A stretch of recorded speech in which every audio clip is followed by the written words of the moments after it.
মুরগি ভেজে রান্না করার রেসিপিটা দেখাবো। তার জন্য দেখো লবণ, মরিচের গুঁড়া, হলুদের গুঁড়া, সবের গুঁড়া গামলার মধ্যে নিয়ে তার মধ্যে মুরগিগুলো দিয়ে দিচ্ছি।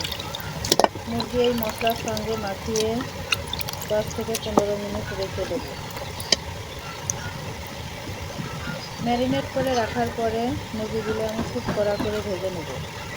তো দেখো আদা বাটা দিয়ে দিলাম 1.5 টেবিল চামচ, রসুন বাটা দিয়ে দিলাম 2 টেবিল চামচ, সয়াবিনের তেলও দিয়ে দিয়েছি, সেটা দেখানো হয় না। এটা এখন হাত দিয়ে আমি মাখিয়ে নিচ্ছি। দেখো খুব ভালো করে মাখাতে হবে মশলাগুলো যাতে মুরগির মধ্যে ঢুকে যায়।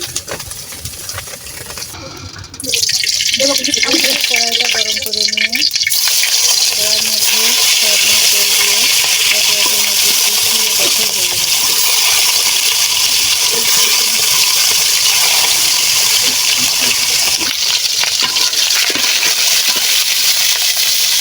যখন হয়ে গেছে অপরটিকে আমি উল্টিয়ে দিচ্ছি।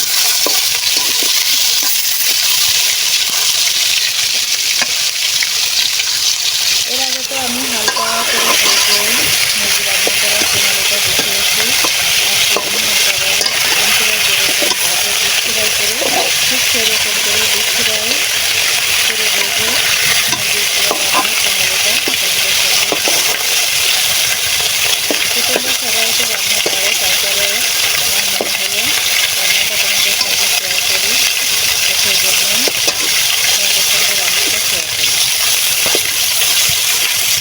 তো কেউ যদি মনে করো যে এইভাবে মুরগি ভেজে রান্না করে খাবো, তাহলে আমি প্রথম থেকে শেষ পর্যন্ত এইভাবে রান্নার প্রণালীটা দেখাচ্ছি। ঠিক সেমভাবে কিন্তু রান্নাটা করে নিতে হবে, তাহলেই আমার মতন আমার রান্নার যে স্বাদটা দেখাতে পারবে। তো কড়াইয়ের মধ্যে দেখো আর একটু তেল দিয়ে আলুগুলো একেবারে লাল লাল করে ভেজে নিয়েছি। আর লাল করে ভাজার পরে আলুগুলো উঠিয়ে রেখেছি। এই কড়াইয়ের মধ্যে এই তেলের মধ্যে পেঁয়াজ কুচি এবং কাঁচা মরিচের ফালি দিয়ে তেজপাতা, গরম মশলা, ডাল, ফল, লবঙ্গ, সাদা গোলমরিচ, কালা গোলমরিচ 7 থেকে 8টা করে দিয়ে দিয়েছি। এর মধ্যে দেখো সবের গুঁড়া, হলুদের গুঁড়া, মরিচের গুঁড়া, শুকনো মরিচের গুঁড়া 2.5 টেবিল চামচ করে দিয়ে দিয়েছি। লবণ যার যার স্বাদ অনুযায়ী এবং আদা বাটা 2 টেবিল চামচ, রসুন বাটাও কিন্তু 3 টেবিল চামচ দিয়ে ভালো করে একটু পানি দিয়ে কষিয়ে নিয়েছি। কষানোর সময় একটু পানি দিয়ে মশলাটা খুব ভালো করে কষাতে হবে। তো মশলাটা যখন কষানো হয়ে গেছে, এই মতো রাখা টমেটো এবং ভেজে রেখেছিলাম আলু, সেই বাদামটিকে দিয়ে কষিয়ে নিলাম মশলার সঙ্গে। তো ভেজে রাখা মুরগিগুলোই দিয়ে দিলাম, দিয়ে খুব ভালো করে কষাতে হবে। এখানে কষানোর প্রণালীটা একটু বেশি করতে হবে, কারণ যেই খাবারটাই তুমি রান্না করো যদি ভালো করে কষানো না হয় সেই খাবারটা ভালো লাগে না। একটু ভালো করে কষায় রান্না করলে সেই খাবারটা খুবই সুন্দর লাগে। তো দেখো আমি এখানে খুবই ভালো করে কষিয়ে নিয়েছি। তো ভালো করে মাংসটুকু কষানোর পরে ঝোলের পানি দিয়ে দিলাম। এখানে আমি একেবারে তেলে পাতলা ঝোল রাখবো না, একটু ঘন ঝোল রাখবো। তো তার জন্য আমার পরিমাণ মতো আমি ঝোলের পানি দিয়ে দিলাম।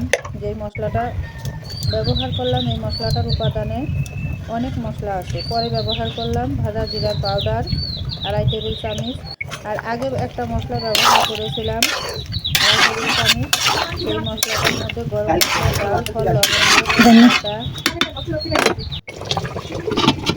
শাহি জিরা, গোলমরিচ, সাদা গোলমরিচ, কালা গোলমরিচ এবং ভাতের চাউল দিয়ে কাঠখোলায় ভেজে গুঁড়ো করে রেখেছিলাম সেই মশলাটা কিন্তু এখানে, এবং স্টার মশলাও এর মধ্যেই ভেজে গুঁড়ো করে রেখেছিলাম সেই মশলাটা এখানে 2.5 টেবিল চামচ ব্যবহার করা হয়েছে।